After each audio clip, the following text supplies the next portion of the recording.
Şia hanedanlığı ile ilgili kayıtlar sonradan yazıldığı için bazı çalışmalar tarafından efsaneler olarak tanımlanmıştır. Chao hanedanlığının kendini Çin tarihine bağlamak için uydurduğu bir efsane olarak da düşünülmektedir. Yapılan çalışmalar ile bazı arkeolojik kanıtlar bulunmuş. Fakat o dönemde Sarıırmak çevresinde yaşayan kültürlerden yazılı bir eser çıkmadığı için hangisinin bu bahsedilen Şia kabilesi olduğu bilinmiyor. Ama Yangshao kültürünün bir şekli olduğu düşünülmektedir. Efsanevi Yu'nun Sarı Nehrin taşkınlarını kanallar yoluyla önlemesiyle bulunduğu çevrede ün kazanmıştır.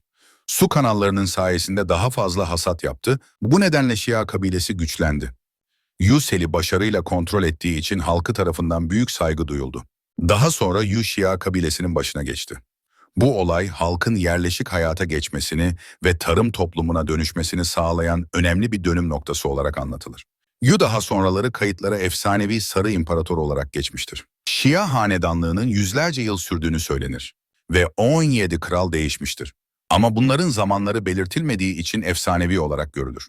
Şia devletinin bulunduğu topraklarda egemen bir güç haline gelmesi, tunç metalinin silah olarak kullanması olabilir.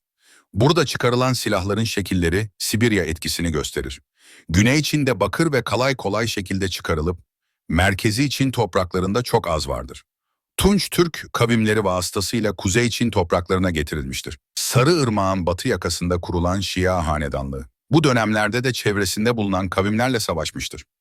Çevresindeki kabileleri yönlere göre isimlendirmiştir.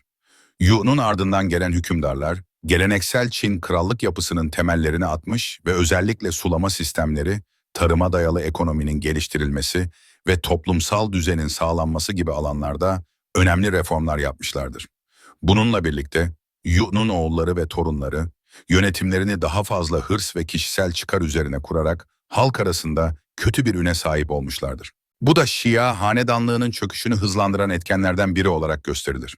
Şia hanedanlığının sonunda en son hükümdarları, Jiye'nin zorbalığı ve kötü yönetimi halk arasında büyük bir memnuniyetsizliğe yol açtı. Bu durum Shang hanedanının yükselmesine zemin hazırladı.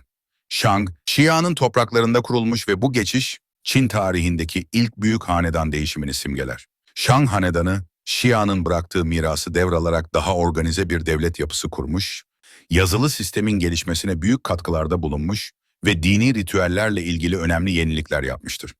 Bu durum Çin tarihinin ilerleyen dönemlerinde Shang ve sonraki hanedanlıkların etkinliğini artırmıştır.